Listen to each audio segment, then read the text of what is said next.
जय हिंद, नमस्कार। मैं अंबर जैदी स्वागत करती हूँ आप सबका एक बार फिर से आज के इस खास कार्यक्रम में। और आज के इस प्रोग्राम में हमारे साथ एक बार फिर से मौजूद है डॉक्टर अंशु जोशी। कई हफ्ते बाद आएंगे हैं। अंशु जी की तबीयत ठीक नहीं, तो उम्मीद करते हैं अंशु जी आपकी तबीयत ठीक है। नमस्कार, बहुत स्वागत है आपका। जय हिंद। अमर, बहुत बहुत धन्यवाद और सभी दर्शकों को भारत माता की जय। भारत माता की जय। अंशु जी, कई सारे डेवलपमेंट्स हैं। अब हम जानते हैं कि वेस्ट एशिया में जो ईरान यूएस इसराइल वॉर है वो चल ही रहा है। इस सब के बीच में ट्रम्प और शी समिट हुई, जहां पर वो प्रेसिडेंट ट्रम्प अपने दर्जन भर जो बिजनेस सीईओज हैं उनको लेकर चाइना पहुंचे थे। हालांकि उसमें उसके जो आउटकम्स हैं वो हमें नजर आ रहे हैं। चाइना ने किस तरह से अपना पावर प्ले किया, ट्रम्प को और अमेरिका को नीचे दिखाने की कोशिश की, कुछ खास उससे निकल के नहीं आ रहा है। तो ये भी है। प्लस यूएई गए प्रधानमंत्री मोदी, फिर यूरोप और भारत में भी ब्रिक्स की जो फॉरेन मिनिस्टर्स की समिट हुई है। तो इन सारी चीजों पे थोड़ा थोड़ा मैं आपसे जानना चाहूंगी। सबसे पहले तो जो वेस्ट एशिया में और फिर चाइना और ये सारा कुछ जो ट्रम्प से रिलेटेड है, इन सारी चीजों को आप कैसे देख रहे हैं?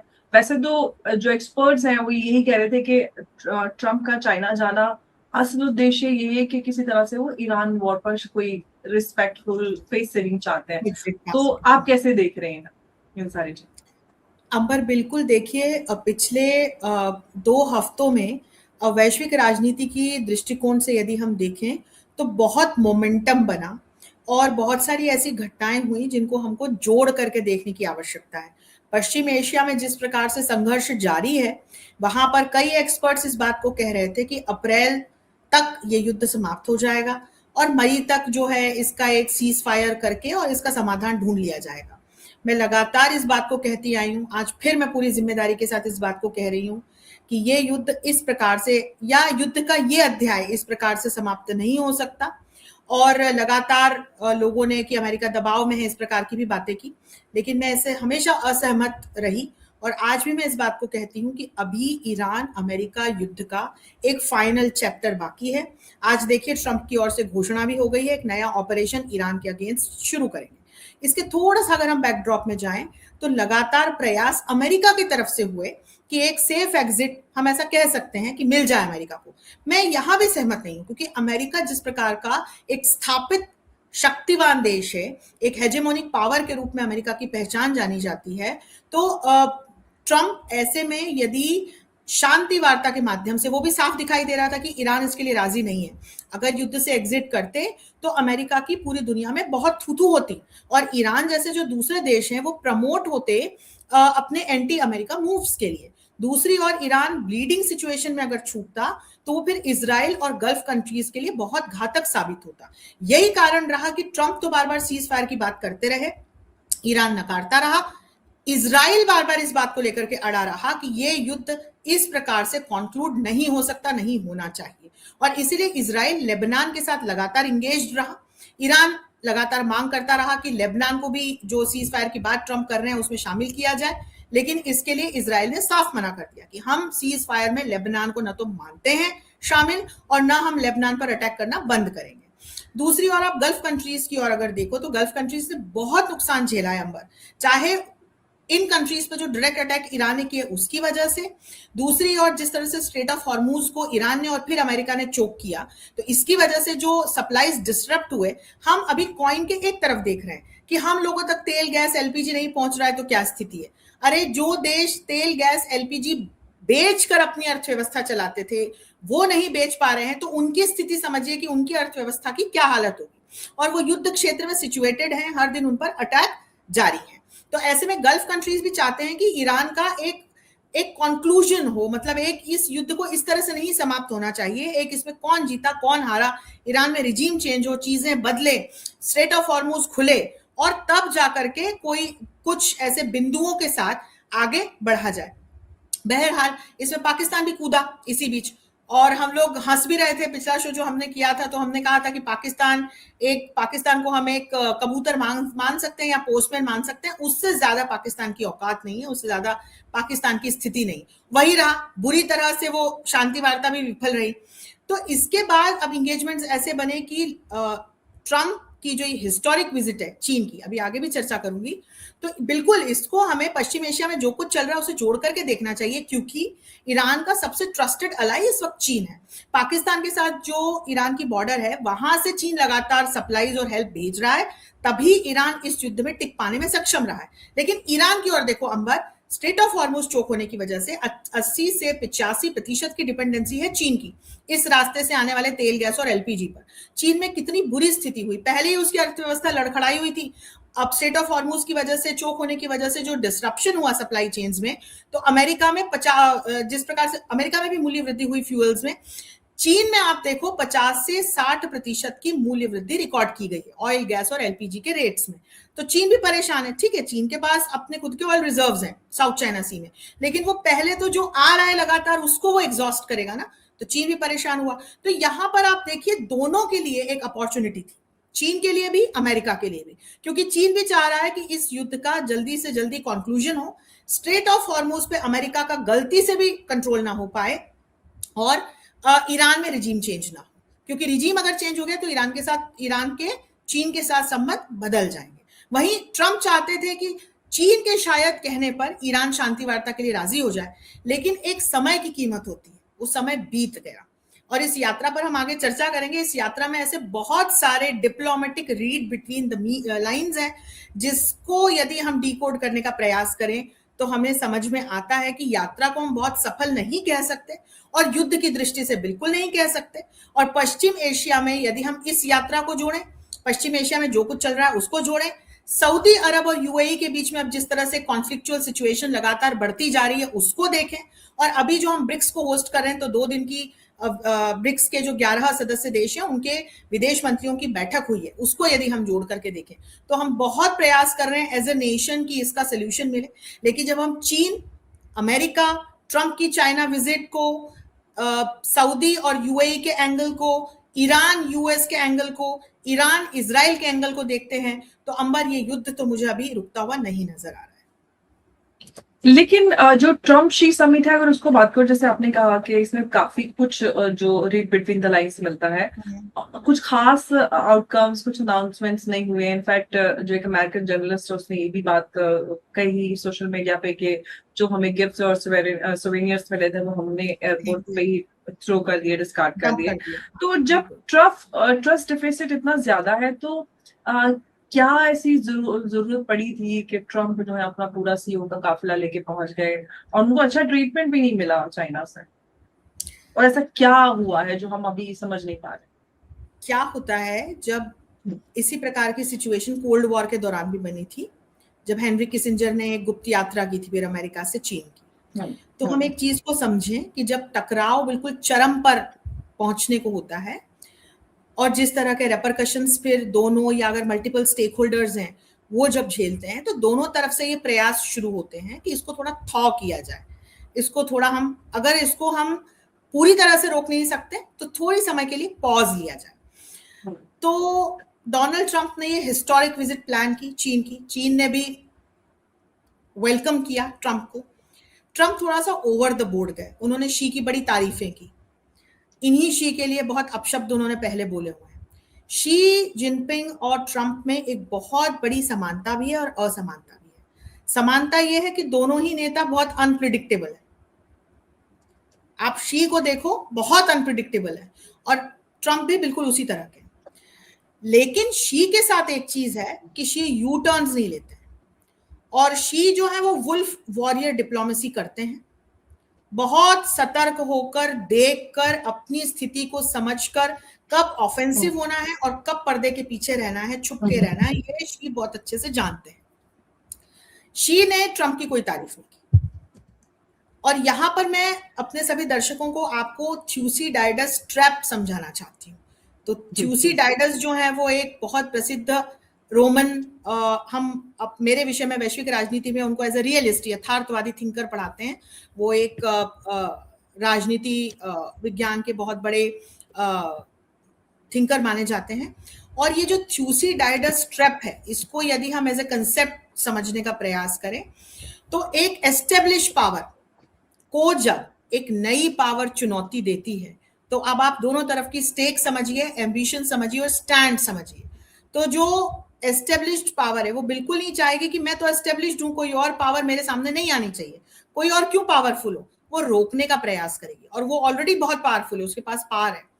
जो एक इमर्जिंग पावर है उसका ये प्रयास रहेगा कि मेरे आसपास जो अपॉर्चुनिटीज हैं उनको लेवरेज करके मैं इसे चैलेंज करूं, और चैलेंज करके ये कन्विंस कराऊं कि मैं आई एम इक्वली पावरफुल। तो आपको मुझे समझना पड़ेगा। अब इसमें होता क्या है कि एक ट्रैप की तरह आप कहाँ ऑफेंसिव होंगे और कहाँ डिफेंसिव होंगे। तो थ्यूसीडाइडस ट्रैप ये ध्यान में रखते हुए कि शक्ति एकमात्र ऐसा टूल है, power is the only tool जिसके माध्यम से आप अपने नेशनल इंटरेस्ट को और पावर को सिक्योर रखने का काम कर सकते हैं। और दूसरा जो स्टेक होल्डर है, एस्टेब्लिश्ड पावर जो है, उसको आप कन्विंस करने का काम करेंगे। शी इसमें सक्सेसफुल रहे। तो एक रेड कार्पेट वेलकम तो मिला ट्रंप को। अब आप देखो कैसे प्रेशर में डाला। Above and beyond protocol she या चीन नहीं गया ट्रंप के स्वागत में। तो जो एक प्रोटोकॉल एस्टेब्लिश्ड है कि किसी भी देश का राष्ट्राध्यक्ष जाएगा तो उसको रेड कार्पेट वेलकम मिलेगा, जो होटल्स उनके या जो ठहरने का इंतजाम होता है वो एज पर द प्रोटोकॉल होगा, भोजन की जो व्यवस्था होगी वो एज पर द प्रोटोकॉल होगी। अब मैं यहाँ उदाहरण देना चाहती हूँ कि जब हमारे माननीय प्रधानमंत्री विदेश यात्राओं पर जाते हैं, अभी भी 5 देशों के टूर पर निकले हुए हैं, तो कई जगह प्रोटोकॉल तोड़ के जो उस देश के राष्ट्रपति या प्रधानमंत्री होते हैं वो खुद अपने व्हीकल में उनको लेने पहुंच जाते हैं एयरपोर्ट। कई ऐसे राष्ट्राध्यक्ष जो उनके पैर छू लेते हैं, गले मिल लेते हैं, अपने व्हीकल में अपने साथ बैठा करके लाते हैं।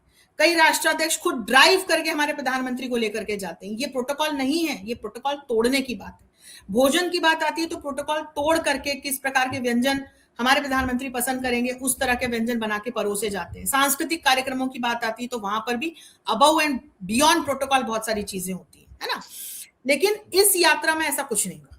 तो चीन का संदेश स्पष्ट था कि तुम एक एस्टेब्लिश्ड पावर होंगे लेकिन अब तुम एक डिक्लाइनिंग पावर हो और मैं एक इमर्जिंग पावर हूं। मेरे अस्तित्व को, मेरी शक्ति को आप पहचानो और उसको स्वीकारो। और दूसरा मैसेज शी ने जो एड्रेस में दिया अपने, ट्रंप ने तो बहुत तारीफ की शी की। शी ने क्या कहा कि भाई चीन एक ऐसा देश है जिस पर यदि कोई आकर के आक्रमण की बात करेगा, यदि उसके इंटरनल मैटर्स में कोई दखल देने की बात करेगा, यदि ताइवान को लेकर के कोई उल्टी सीधी बात करेगा तो चीन अटैक करने से पीछे नहीं हटेगा। तो शी ने अपने स्टेटमेंट में बिल्कुल थ्यूसीडाइडस ट्रैप के हिसाब से, और वो जिस तरह के वुल्फ वॉरियर हैं, तो कहां पर एकदम आक्रामक होना है, कहां पर बड़ा सटल वे में मैसेज देना है, उन्होंने दिया। अब ट्रंप बौखलाए तो होंगे और ट्रंप को भी समझ में आ रहा है कि डिप्लोमेटिक क्या मीन्स निकल रहे हैं। कोई बहुत बड़े ऐसे अग्रीमेंट्स नहीं हुए, कोई ऐसे बहुत बड़ी बिंदुओं पर चर्चा नहीं हुई, युद्ध को समाप्ति की ओर ले जाने पर कोई ऐसा सॉलिड आउटकम हमें निकलता हुआ नहीं दिखा। चीन ईरान से क्या बात करेगा, नहीं करेगा, ईरान को कन्विंस करेगा, कोई इस तरह के कोई आउटकम्स आए ही नहीं। तो हुआ ये कि एयरपोर्ट पर ही जो गिफ्ट्स वगैरह ट्रंप और ट्रंप की टीम को मिले थे वो उन्होंने वहां पे डंप कर दी। ये ट्रंप की तरफ से स्टेटमेंट आया, उनके ऑफिशियल्स की, ये ऑफिशियल स्टेटमेंट है। तो अब आप गए क्यों? जब चीन के साथ जिस प्रकार की राइवलरी और अभी जिस प्रकार की सिचुएशन बनी हुई है उसमें आप गए क्यों? तो गए थे युद्ध से एक एग्जिट के लिए या ईरान को कन्विंस कराने के लिए, और जिस प्रकार की स्थितियां बनी हुई है अभी चैलेंजिंग, तो उसका एक कहीं ना कहीं चलो यहाँ एक कम से कम चीन के साथ एक थॉ आता हुआ दिखे, वो तो दिखाई नहीं दिया। दूसरी ओर आप देखो कि शी के जिस प्रकार के स्टेटमेंट्स रहे, तो आज ट्रंप का क्या स्टेटमेंट आ रहा है कि हम ताइवान की स्वतंत्रता के लिए इतने हजारों मील दूर जाकर के ताइवान के साथ क्यों खड़े होंगे? भैया आप ही के यहाँ से नैन्सी पेलोसी गई थी ना, यात्रा पर गई थी ताइवान की, और ताइवान के लिए किस प्रकार की स्थिति बनी थी, चीन ने आक्रमण की तैयारी कर ली थी। और अमेरिका की ऑफिशियली फॉरेन पॉलिसी में वन चाइना पॉलिसी, यानी यदि आप नीतिगत स्तर पर देखो, विदेश नीति के लेवल पर जाकर देखो, तो अमेरिका ताइवान को चीन का ही हिस्सा मानता है। अब आप प्रैक्टिकल ग्राउंड्स पे जाके इंडो पैसिफिक में जाकर के यदि ताइवान को उकसाओ कि तुम अपनी स्वतंत्रता के लिए लड़ाई लड़ो, तुम एक संप्रभु देश हो, मैं इस बात को वर्षों से कह रही हूं कि भैया आप अपनी विदेश नीति में ये चेंज क्यों नहीं लाते? सबसे पहले आप मानिए ना कि ताइवान एक संप्रभु देश है। वन चाइना पॉलिसी का जो क्लॉज है, जो बिंदु है, जो आप मानते हैं, उसको आप हटा दीजिए अपनी विदेश नीति से। लेकिन अमेरिका ने आज तक ऐसा नहीं किया। तो ये हम सबको समझने की बात है, ये फैक्ट्स हैं। हमें इससे फिर हम एनालिसिस कर पाते हैं कि आगे क्या हो सकता है, क्या नहीं हो सकता। इसीलिए मैं इस बात को हमेशा कहती हूं कि अमेरिका कभी भी इंडो पैसिफिक में सीधे सीधे जाकर चीन के साथ किसी प्रकार का युद्ध नहीं लड़ेगा। ताइवान की धरती पर जाकर के वो नहीं खड़ा होगा। वो सिर्फ ताइवान के कंधे पर बंदूक रखकर चलाने का प्रयास करता है। तो ऑल इन ऑल ताइवान को लेकर के भी शी ने अपनी बात मनवा ली है, ट्रंप की तरफ से स्टेटमेंट आ गया है, युद्ध की हमको कोई समाप्ति होती हुई दिख नहीं रही है, दोनों देशों के बीच में ऐसे कोई बड़े अग्रीमेंट्स हुए नहीं हैं और ट्रंप जो है वो वापस आ चुके हैं। तो यदि आप इस पूरी यात्रा में जिस प्रकार के हमने कूटनीतिक संवाद, जिस तरह के रिफ्लेक्शंस भोजन में, वहां पर उनके स्वागत में, वेन्यू में, स्टेटमेंट्स में देखे, तो उससे समझ में आता है कि ये कोई बहुत सक्सेसफुल यात्रा तो रही नहीं अंबर।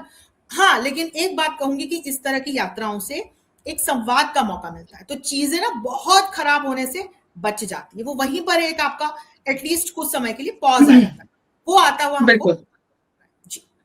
लेकिन शायद डोनाल्ड ट्रंप ने सोचा होगा कि हम एक सुपर पावर हैं, हम चाइना जाएंगे तो सब लोग ढोल नगाड़े बजा के एकदम लौटने लग जाएंगे एकदम कारपेट पे कि ट्रंप आ गए और वॉर रुक जाएगी। शायद वो हो नहीं सका, सारी जो स्थिति है वो सबके सामने। लेकिन प्रधानमंत्री मोदी यूएई गए, यूएई के बाद यूरोप के जो देशों की यात्रा पर है। यूएई और जो भारत की नजदीकियां उसको लेकर बहुत सारे जो सवाल वो उठ रहे हैं, बड़े सारे अग्रीमेंट्स भारत और यूएई के बीच में भी हुए हैं। क्या आप भारत को वेस्ट एशिया में एक इमर्जिंग सिक्योरिटी और एक बड़े शक्ति के रूप में देख रहे हैं? चाहे डिफेंस की बात हो, जिसमें हम नेट सिक्योरिटी प्रोवाइडर की बात करें, यहाँ पर ट्रेड और सारा कुछ कॉपरेशन तो है ही। जी अमर, हम किसी भी देश के साथ जब द्विपक्षीय स्तर पर कोलैबोरेट करते हैं तो हम क्षेत्रीय शांति और स्थिरता की भी बात करते हैं। हिंद महासागर में जब हम मॉरिशस के साथ जाकर खड़े होते हैं और वहां से जब हम सागर यानी कि security and growth for all doctrine और फिर महासागर mutual and holistic security and growth for all doctrine की घोषणा करते हैं, तो उसमें सिर्फ हम अपने इंटरेस्ट नहीं सिक्योर कर रहे होते हैं, हमारे साथ जो दूसरे लाइक माइंडेड नेशंस हैं हम उनको भी हाथ पकड़ के साथ में आगे बढ़ाने का और साथ में चलने का प्रयास करते हैं। तो हिंद महासागर में हमारी जो एक इमेज है, जिस प्रकार से हम लॉजिस्टिक्स से लेकर के मैन्युफैक्चरिंग के क्षेत्र में, सिग्नल इंटेलिजेंस के क्षेत्र में और अलग अलग प्रकार की मेरीटाइम सिक्योरिटी के जो डिफरेंट टेंजेंट्स हैं उनको सिक्योर करने की दृष्टि से हम जिस तरह से काम कर रहे हैं, तो हम एक नेट सिक्योरिटी प्रोवाइडर के रूप में जाने और माने जाते हैं। पश्चिम एशिया में स्थितियां थोड़ी सी अलग है। यूएस पहले ही अपने बेसिस बना करके अलग अलग देशों में बैठा हुआ है, ये जितने खाड़ी देश हैं। भारत के ईरान के साथ भी सिविलाइजेशनल कनेक्ट्स रहे हैं, हालांकि 1969 के बाद उनमें हमने लगातार एक डिक्लाइन आते हुए देखा है और उसका कारण भी हम जानते हैं। जिस प्रकार की एक कट्टर इस्लामी व्यवस्था वहां पर स्थापित हुई, तो भारत जैसा जो सहिष्णु देश है, लिबरल देश है, तो निश्चित तौर पर एक हमने संबंधों में डिक्लाइन आते देखा। खाड़ी देशों के साथ हमारे संबंध लगातार मजबूत हुए। आप अभी देखो 30 जनवरी को जब अरब लीग के देश आए हुए थे और एक historic defence and security pact हमने साइन किया है और फ्री ट्रेड अग्रीमेंट को लेकर के भी बातें बिल्कुल फाइनलाइज्ड स्टेज में हमको जीसीसी के साथ दिखाई पड़ रही है। यूएई के साथ हमारी स्ट्रेटेजिक पार्टनरशिप है, कॉम्प्रिहेंसिव स्ट्रेटेजिक पार्टनरशिप है।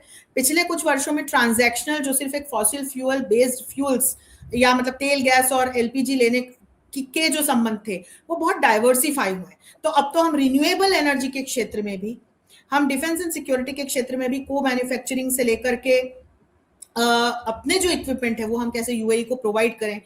यूएई को हमारे जो होम ग्रोन मिसाइल सिस्टम्स हैं वो चाहिए।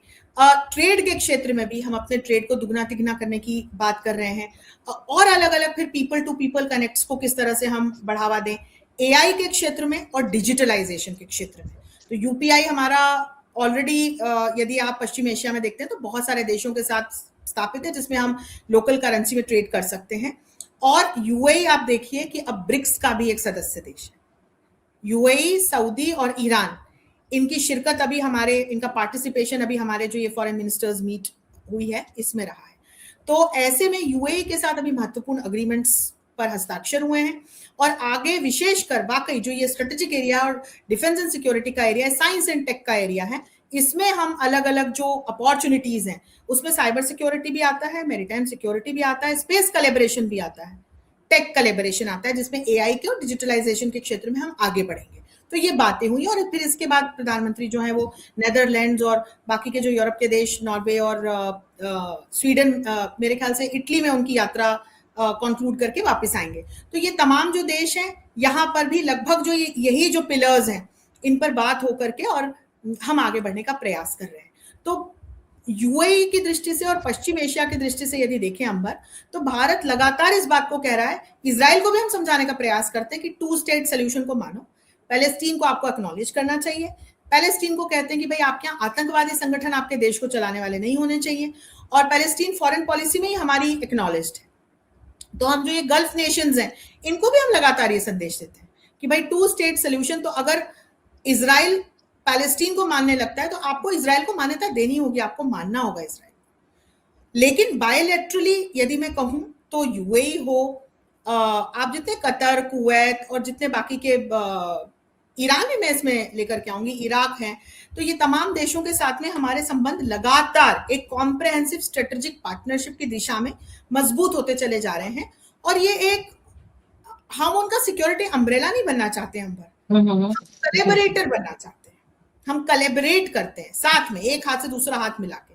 तो यहाँ पर एक जो अमेरिका ने पश्चिम एशिया में जाकर के किया है, वो मुझे नहीं लगता कि हम करने का प्रयास कर रहे हैं। जी पर हाँ, लेकिन जी प्लीज करिए। हाँ, बस मैं ये लाइन कहना चाह रही थी, लेकिन बिल्कुल ये जो स्ट्रेटेजिक टेंजेंट है डिफेंस एंड सिक्योरिटी वाली, ये बहुत महत्वपूर्ण हो गई है पश्चिमी एशिया के देशों के साथ भारत की। बिल्कुल, भारत जो है वो वेस्ट एशिया में अपना जो स्थान है वो और ज्यादा मजबूत करता जा रहा है, खासतौर से हम देख रहे हैं कि during this ongoing West Asia conflict.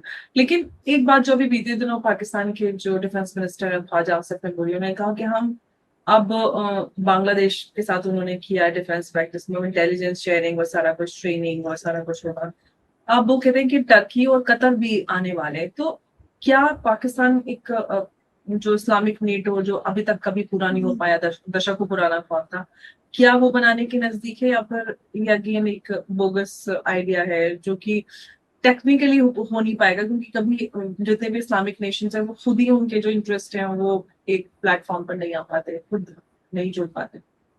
अंबर, अभी तो आप देखो यूएई ने पाकिस्तान से अपने 3.5 बिलियन यूएसडी वसूले, फिर कहा कि जो 10 बिलियन यूएसडी हमने इन्वेस्ट किए थे वो धीरे धीरे अपना अब हम वापस जाएंगे, जो इंफ्रास्ट्रक्चरल और टेलीकम्युनिकेशंस डेवलपमेंट के क्षेत्र में यूएई ने कर रखे थे।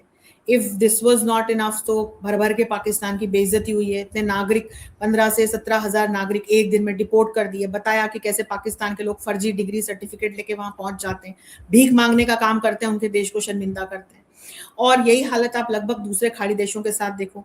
सऊदी के साथ पाकिस्तान ने एक डिफेंस पैक्ट साइन किया, उस वक्त बड़ा हल्ला मचा था कि अब क्या होगा यदि मान लो अब पाकिस्तान और भारत के साथ कोई मतलब कुछ कॉन्फ्लिक्चुअल सिचुएशन बनती है, कोई आतंकवादी हमला भारत पर होता है, अब यदि भारत, ये मुझसे प्रश्न कितने लोगों ने पूछा कि यदि अब हम कोई नया ऑपरेशन सिंदूर करते हैं तो क्या सऊदी आ जाएगा, और मैंने बहुत विश्वास के साथ कहा था कि ऐसा बिल्कुल नहीं होने वाला है।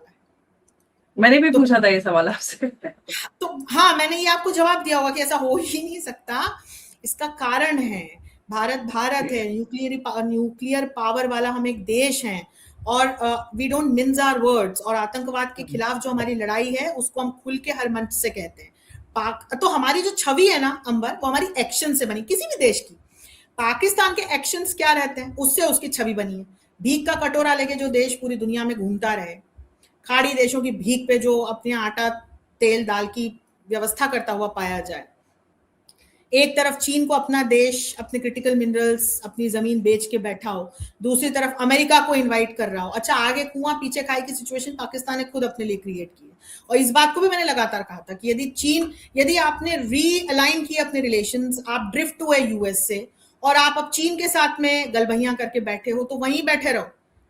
यूएस को अपनी धरती पर आमंत्रण दे करके पाकिस्तान ने सबसे बड़ी गलती की, और अब आप देखो क्या सिचुएशन हो रही। तो पाकिस्तान वो देश कैसे हो सकता है? एक भिखारी, आप मुझे एक बात बताइए, एक भिखारी किसी सभा में यदि 10 राजा बैठे हों तो उनके बीच में जाकर के उन राजाओं का राजा कैसे बन सकता है?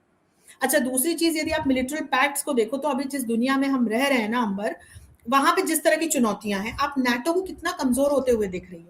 आप देखो यूएस के साथ नाटो नहीं खड़ा है। ये वही नाटो है जिसकी स्थापना अमेरिका ने ही की थी, एक मिलिट्री अलायंस के तौर पर, कलेक्टिव सिक्योरिटी के प्रिंसिपल पर आधारित ये पूरा संगठन बना था शीत युद्ध के दौरान, ताकि जो यूएसएसआर का ब्लॉक है उसे कंटेन किया जा सके। और तब यूएसएसआर ने वॉर्सो पैक्ट स्थापित किया था। तब से हथियारों को बेचने के लिए, अपने दूसरे इंटरेस्ट्स को पूरा करने के लिए अमेरिका ने नाटो को लगातार मजबूत किया। लेकिन अब आप देखो कि नाटो के जो देश हैं, अधिकांश जो यूरोप से जुड़े हुए हैं, ये थक गए रशिया यूक्रेन के युद्ध के बाद से। तो आप पश्चिम एशिया में देखो कि नाटो की तरफ से लगातार स्टेटमेंट आते हैं कि हम पश्चिम एशिया में पांव नहीं रखेंगे, हमें कोई मतलब नहीं है यहाँ के कॉन्फ्लिक्ट से। तो यदि आप इस तरह का कोई मिलिट्री अलायंस बनाने का प्रयास करते हैं, अमेरिका ने तो ऑकस भी बना रखा है, कहाँ है ऑकस? पश्चिम एशिया का जो पूरा युद्ध का चैप्टर चल रहा है, इसमें ऑकस के मेंबर नेशंस अमेरिका के साथ आके कहाँ खड़े हुए हैं? हर देश अपनी एनर्जी या फिर सिक्योरिटी, नेटो ने ही क्या कर लिया जो फिर ये सब नेटो ने कुछ तो होने। ऑफिशियली स्टेटमेंट दे दिए कि इस पूरे संघर्ष से, इस पूरे युद्ध से हमें कोई लेना देना नहीं। तो मैंने रायसीना डायलॉग में एक पूरा नाटो का संवाद था जिसमें बड़ी जिम्मेदारी के साथ उनके ऑफिशियल्स ने कहा कि पश्चिम एशिया में हम कदम नहीं रखेंगे। और यही कारण है कि हमने जब देखा ईरान ने साइप्रस पे, तुर्की पे, अजरबैजान पे हमले किए, तो हमने यूरोप की तरफ से या नाटो की तरफ से पर्टिकुलरली कोई ऐसी प्रतिक्रिया नहीं आती हुई। इनफैक्ट नाटो के कई मेंबर नेशंस हैं जिनकी तरफ से हमने न्यूट्रल या लगभग प्रो ईरान या एंटी अमेरिका स्टेटमेंट्स जरूर देखे। तो आप ये समझो कि नाटो में खुद में एक ड्रिफ्ट देख पा रहे हैं हम इस वक्त। और ऐसे में यदि पाकिस्तान प्रयास करता है कि मैं एक मुस्लिम नाटो बनाऊं, तो कैसे देशों के साथ बनाएगा? बांग्लादेश जैसे देशों के साथ। तो ये समझने की जरूरत है कि जब ऐसे अलायंसेस बनते हैं तो एक तो उनमें लेकिन यहाँ पे अंशु जी माफ कीजिएगा, आपकी बात कट रही। एक हाँ, यहाँ पर ये कि पाकिस्तान का जो इस्लामिक नेटो बनाने का उद्देश्य, वो कोई एक ऐसा नहीं है कि वो कोई इस तरह का डिफेंस अलायंस बनाए कि जहां पर वो जाके एक कन्वेंशनल वॉर लड़े। बांग्लादेश का उनका उद्देश्य, सीधा उद्देश्य है कि भारत में वो आतंकवाद और इन्फिल्ट्रेशन करेंगे। जो अभी मोहसिन रजा गए थे उसमें इंटेलिजेंस ये थी कि उसमें 5 लश्कर के उसमें ऑपरेटिव्स थे। और अभी भी ये कि जमात जो है, जो वो सारे पूरे उनके वो है जमातुल मोमिनात, और वो सारा कुछ जो उनके लेडी उनका विंग है, जिसमें वो डॉक्टर शाहीना शाहिद जो लखनऊ की थी, अभी जो दिल्ली वाला लाल किले वाला आतंकी घटना थी उसकी वो उससे रिलेटेड थी। तो अब वो सारे बांग्लादेश में भी वो सारा कुछ लेडीज का वो सारा कुछ वहां पे एक्टिवेट हो रहा है। तो असल मकसद तो ये है पाकिस्तान का। वो खुल के बोलते हैं कि भाई गजवा हिंद ये है। और अभी एनआईए की जो रिपोर्ट आई है लेटेस्ट इसको इसी को लेकर, उसमें भी 7,000 पन्नों की रिपोर्ट है जिसमें ये कहते हैं हेवनली हिंद की बात हो रही है, वो गजवा हिंद की बनाने की बात कर रहे हैं। तो वो तो असल मकसद तो उनका ये है। तो हम कैसे लड़ेंगे इन सारी चीजों से? देखो अंबर, हम कैसे लड़ेंगे का प्रिसाइज जवाब जो है मैं आपको बताती हूँ कि आज तक 1947 के बाद से पाकिस्तान ने प्रयास तो बहुत किए, अलग अलग आतंकवादी संगठनों को भारत में आतंकवादी हमलों को अंजाम देने के लिए लगाया। हमने अपनी संसद पर, मुंबई पर, पहलगाम में अटैक्स झेले। अभी जो भारत है वो तकनीक की दृष्टि से, अपनी सैन्य क्षमताओं की दृष्टि से, कूटनीतिक दृष्टि से बहुत क्षमतावान और वेल अलाइंड है। बांग्लादेश जैसे देशों को अभी हम ही ने मदद की है। जब एनर्जी क्राइसिस बांग्लादेश ने फेस किया है, फूड क्राइसिस फेस कर रहा है, तो अभी नई सरकार भारत से मदद भी मांगती है, हम कर देंगे। दूसरी मैं आपको महत्वपूर्ण बात बताऊं कि पश्चिम बंगाल के जो रिजल्ट्स आए और पश्चिम बंगाल में जो नई सरकार बनी, नई सरकार बनते ही जो 2217 किलोमीटर की बॉर्डर है अपनी बांग्लादेश के साथ, इसको पूरी तरह से फेंस नहीं कराती थी ममता बनर्जी सरकार। 1600 किलोमीटर की फेंसिंग थी, बाकी की बिल्कुल ओपन बॉर्डर। और यहीं से ये इन्फिल्ट्रेटर्स जो हैं ये हमारे देश में आते थे। इनको बहुत आराम से यहाँ पे आधार कार्ड और दूसरी जो पेपर वर्क इनका कंप्लीट करके रखा जाता था और ये भारत के कोने कोने में फैल जाते थे। तो ये बंगालियों से या बंगाल की धरती से जुड़ी हुई प्रॉब्लम नहीं थी, पूरे भारत की आंतरिक सुरक्षा से जुड़ी हुई बड़ी चुनौती थी। आप ये भी खबरें देख रही होंगी कि बीएसएफ को जमीन दे दी गई है, फेंसिंग के काम पे लग गई है भारतीय सेना। ये बहुत अच्छी खबर है। तो एक, यदि हम अपनी इस पूरी बागड़ को, इस बॉर्डर को यदि हम जो भी पोरस है इसको यदि हम इंटैक्ट कर पाए तो काफी कुछ बॉर्डर मैनेजमेंट बेहतर करके हम समस्या का निदान खोज सकते हैं। दूसरा, बंगाल जो एक गेटवे की तरह काम करता था, क्योंकि पाकिस्तान तो ये सब करेगा, जमात पूरा प्रयास करेगी, आईएसआई पूरा प्रयास करेगी कि बांग्लादेश का किस तरह से उपयोग किया जाए भारत में जाकर के ये तमाम आतंकवादी गतिविधियों को अंजाम देने की दृष्टि से। हम कितने वेल प्रिपेयर्ड हैं अंबर, ये इस पे डिपेंड करता है कि हम कितने अच्छे से इसको मिटिगेट कर पाएंगे। होने देना ही नहीं है, मिटिगेट कर पाएंगे। और यदि कोई इस प्रकार की हरकत करने आता है तो हम उसको कैसे पकड़ेंगे। तो इसको लेकर के आप अपनी यदि आज की सिग्नल इंटेलिजेंस क्षमताओं को देखो, इसमें हमने अमेरिका के साथ बड़ा काम किया, समझौते किए और हमें रियल टाइम सैटेलाइट एक्सेस और ये सब अमेरिका से मिलता है। यहाँ यूएस हमारा बहुत महत्वपूर्ण स्ट्रेटेजिक पार्टनर है, मैं आपको बताऊं। और दूसरी तकनीकों की दृष्टि से भी अच्छा, ऑन ग्राउंड तैयारियों की यदि हम एक सिविल डिफेंस की दृष्टि से भी देखें तो अपने देश में इस प्रकार की भी अब एक्टिविटीज होने लगी हैं जिसमें जनता में अवेयरनेस आ चुकी है, जनता समझती है, योगदान देती है। पर हाँ, मैं वापस उस बिंदु पे आऊं, बंगाल पहले गेटवे के रूप में काम करता था, तो वो जब तक ओपन था, जिस तरह से पुरानी बंगाल सरकार वहां पर आतंकवादियों को खुलकर पल्लवित पोषित कर रही थी और पूरे भारत में फैलाने का काम कर रही थी, वो अब कम से कम हमको होता हुआ नहीं दिखाई पड़ेगा। तो काफी कुछ सोल्यूशन वहां से भी आएगा। तो देखो, अपने टेक्नोलॉजी को बहुत अच्छा करके, अपने जो आंतरिक हमारे जो पैरामिलिट्री फोर्सेस हैं, अपनी पुलिस फोर्सेस हैं, उनके माध्यम से, और हमारी जनता कैसे रिस्पॉन्ड करती है इसके माध्यम से हम बिल्कुल, क्योंकि बाहर तो कोई भी ताक लगा के बैठ सकता है, तो हम कैसे रिस्पॉन्स देते हैं ये हमारे ऊपर डिपेंड करता है। और यहाँ मुझे पूरा विश्वास है, जिस तरह की अपनी सरकार है और जिस तरह की अपनी क्षमताएं हैं, तो एक पाकिस्तान के 10 पाकिस्तान भी कर लें इस प्रकार के षड्यंत्र, तो उससे कुछ होना चाहिए।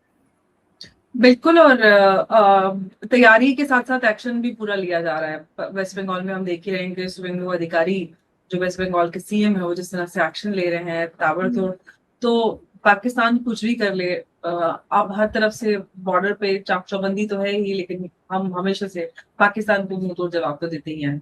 अंशु जी, बहुत धन्यवाद आपका इस चर्चा में हमारे साथ जुड़ने के लिए। नमस्कार। जय हिंद, जय भारत। बहुत बहुत धन्यवाद अंबर। सभी दर्शकों को भारत माता की जय। भारत माता।